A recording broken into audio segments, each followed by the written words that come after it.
من ربوع وطني، من ربوع الحب، من شموخ السنديان، وردة جورية ذات عطر طيب وزكي،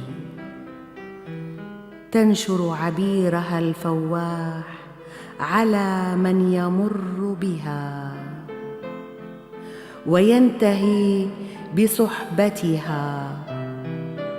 أبث لكم آهات مع أنين الأمهات والعيون التي تنزف دمعها على الراحلين إلى البعيد.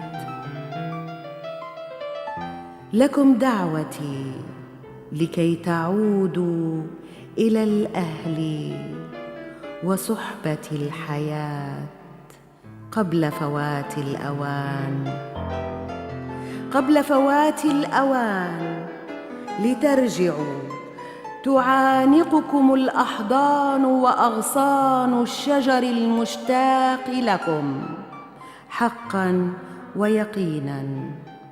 سلبتكم الغربة دفء العمر كله، تجمدت عروقكم من برد الشمال البعيد، أصبحتم في تلك البلاد آلات تتحركون بأزرار، مجرد أرقام. نعم، تملكون الكثير، ولكن بلا وطن ولا هوية. أين كرامتكم؟ أين ألقابكم اللائقة؟ عودوا يا أبناء بلدي، عودوا يا أبناء بلدي، فالتراب هنا يناديكم. إليكم أيها العابرون إلى منافي الثلج والبرد والضياع، لتجددوه ببذوركم المعطاء. تعالوا معاً، تعالوا معاً نبني ونشيد ونتعلم كيف نقاوم كما كان الآباء والأجداد.